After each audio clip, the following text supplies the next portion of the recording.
yang dinamakan Malahul Mujtama'il Muslim Alladhi Tanshur, atau terjemahan yang bahasa Melayu letakkan ciri umur masyarakat Islam yang kita idam-idamkan. Jadi buku yang right, buku yang menarik untuk sebenarnya kalau kita nak bincangkan keseluruhan. Jadilah mungkin sedikit pada pagi ini untuk kita lihat dan ambil istifadah manfaat daripada buku ini, insyaAllah. Buku ni juga dia menulis tentang bagaimana masyarakat yang mengangkat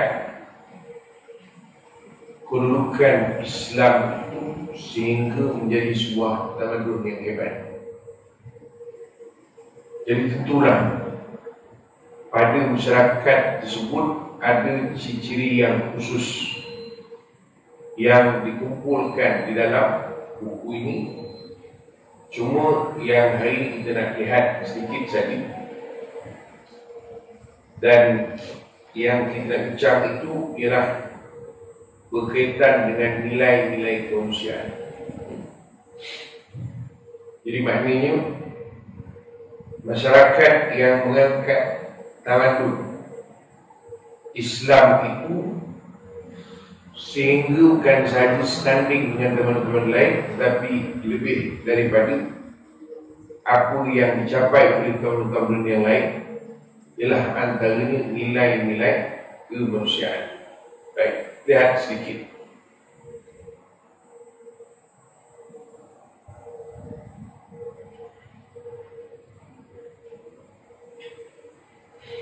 Masyarakat Islam tertegak atas dasar akidah yang menunjukkan falsafahnya secara menyeluruh, sama ada berkenaan dengan tempat bermula, tempat kembali, dan matlamat dulu.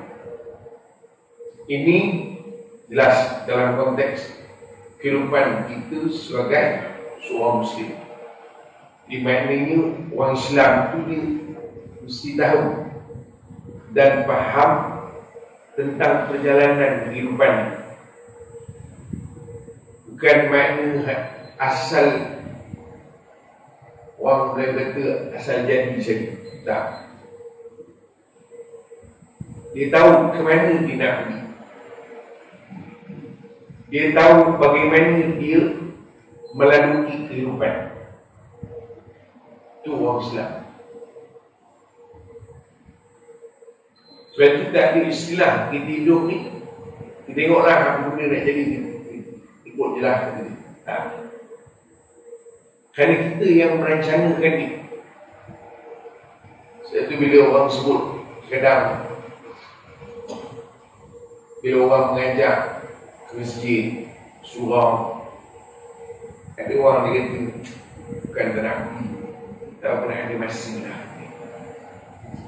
Nantilah bila masa sedang masuk datang. Orang Islam dia tak ada begitu. Kerana dia yang menyusun.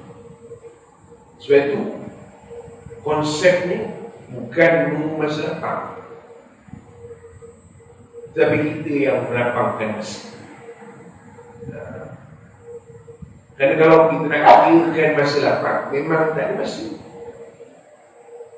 Tapi apabila kita yang melapangkan masa, maka akhirnya kita boleh buat. Jadi kena jelas tentang bagaimana perjalanan kehidupan. Ia juga menjawab beberapa persoalan sama ada lama atau baru, seperti dari mana, hendak ke mana, dan kenapa.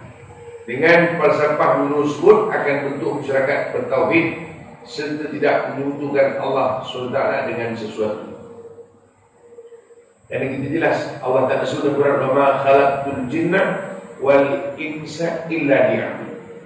Kami tidak ciptakan jin dan manusia melainkan untuk beribadah, untuk menyembah Allah Ta'ala. Apa pun kita buat, tuan mengaji ke, kita berniaga ke, wang pencin ke, wang perempuan ke, wang laki-laki ke, tak dijelas tahu Allah menciptakan dia untuk supaya beribadah kepada Allah Ta'ala, untuk menyembah Allah SWT tanpa mempersekutukan. Ini prinsip yang mesti ditegak. Masyarakat Islam juga tertegak di atas syiar yang mengukuhkan lagi hubungan dengan Allah SWT melalui amalan-amalan lahiriah. Justru itu maka wujudlah masyarakat yang beribadah, yang mana tugas utamanya beribadah kepada Allah Ta'ala. Nampak? Jadi kita sebut tadi, akidah yang jelas, keyakinan yang jelas, apa yang hendak dituju. Tapi dari segi implementasi pun kena jelas, pelaksanaannya, supaya yang kita buat dalam kehidupan dunia ini tidak hanya sekadar kita buat kerana kita manusia. Tak. Berapa ke masjid? Rumah pun bosan kita ni. Masjid lah. Ada orang ni. Hai, ngaji ke masjid? Seorang ke rumah. Jadi ke masjid jumpa juga kawan-kawan. Maknanya kalau besok di rumah ramai orang, tak masjid. Berarti dia buat itu hanya kerana sudut manusiawi ini. Bukan kerana yang dibuat itu kena tuntutan Allah SWT dalam kehidupan supaya dia beribadah kepada Allah Ta'ala. Sama juga orang sedekah tolong orang, haji betul tolong orang, alah benda ada lebih, salah. Habis besok kalau tak ada lebih, sebab tak? Sebab tu kena clear. Mengapa kita bersedekah? Ialah benda yang kita ada ni dan semua kita punya. Kan lain jawapan. Mengapa kita tolong orang? Hari ni kita tolong orang, besok kena tahu kita minta orang tolong kita. Kan? Itu kan biasa kita sebut. Hari ni awak tolong saya, balik. Hari ni saya tolong awak, besok awak tolong saya. Prinsipnya menyebabkan kita akhirnya kecewa dengan manusia. Pasal ketika kita menolong orang, kita mengharapkan satu ketika orang itu akan menolong kita. Prinsip ni salah. Sebab itu kalau orang tanya, kenapa awak menolong saya? Hari ini saya tolong awak. Kan? Besok Allah tolong saya. Kan Allah sebut, Nabi SAW sebut dalam hadis, wallahu fi aunil abdi maka al-abdu fi auni akhi. Allah akan sentiasa bantu hamba selama hamba yang membantu saudara. Sebab saya tengok di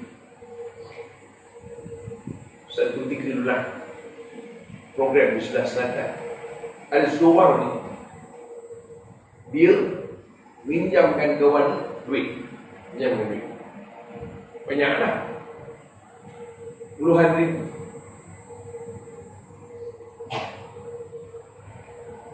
Kawan yang minjam ni, kemudian dia adalah sedikit untuk nak bayar. Mana nak bayar semua tak mampu, dia ada sedikit. Jadi ketika dia nak bayar, dia beritahu kepada kawan, kawan itu tetap simpan. Jadi sangkaan dia, kawan kita nak dapat sikit, bagi 10,000, jadi dia bayar RM10, apa hal?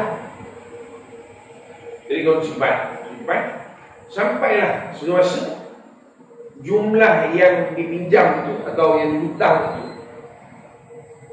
cukup. Kata dia orang hutang ni, saya nak bayar balik duit awak. Kata kawan ni, tak apa, simpan. Ni kawan ni pun pelik. Ni Ustaz Kesamna ceritakan.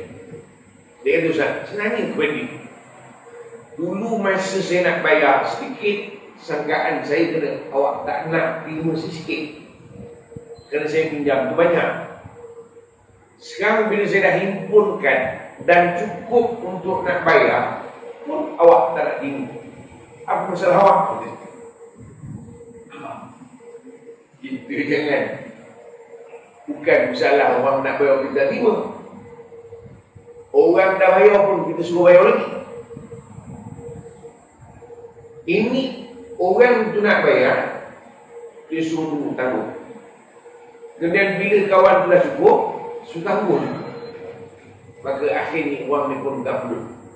Kerana saya pernah mendengar dia beritahu, selama mana saya membantu orang, Allah akan bantu saya ke depan bila-bila saya perlukan. Nampak? Jadi kalau saya ambil apa yang saya beri kepada Tuhan, bermakna ketika itu saya punya deposit dengan Allah Ta'ala tak ada. Dan Allah sebut, wallahu fi auni abdi maka al-abdu fi auni akhi. Allah sentiasa membantu hamba selama hamba ni sentiasa membantu saudara. Macam ada harapan. Main ni lepas kuliah ni masing-masing kau bayar duit biar. Kira-kira lah. Maknanya orang buat kena faham. Sebab itu kita sebut tadi, konsep hari ni saya tolong awak, besok awak tolong saya, tak boleh makan. Kerana manusia kan kecil. Tapi kita selalu tengok, tak guna kawan, masa dia susah, dia tolong dia. Kita susah, dia buat tahu je. Selalu. Oh cik. Sebab ketika kita buat, kita memang mengharapkan besok dibuat itu pada kita. Tapi ada orang ketika dia buat, dia tidak mengharapkan orang itu buat pada dia begitu. Tetapi dia mengharapkan itu sebagai fixed deposit. Supaya besok suatu ketika bila dia dalam keperluan, Allah akan bantu. Nampak? Kaedah ni.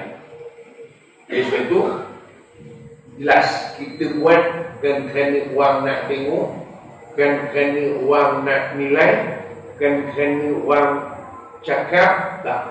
Tapi kerana memang kita nak buat. Kenapa ke surau? Saya pun nak nyampah duduk sini. Surau pun orang cakap, tak surau pun orang cakap. Makna yang dibuat bila kerana mengikutkan orang, tak boleh.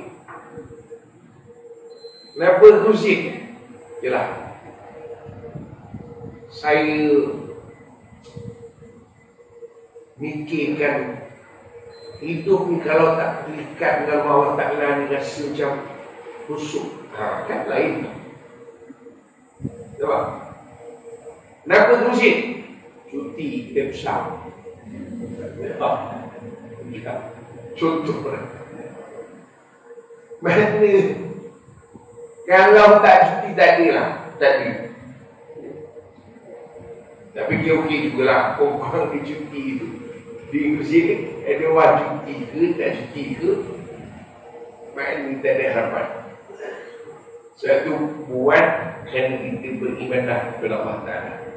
Masyarakat Islam terbina di atas pemikiran dan pemahaman yang jelas yang menjadikan ia mampu menilai amalan, pendirian, individu dan ideologi berdasarkan pertimbangan yang khusus yang tidak cenderung ke arah kanan atau kiri. Ia adalah masyarakat intelektual yang unik.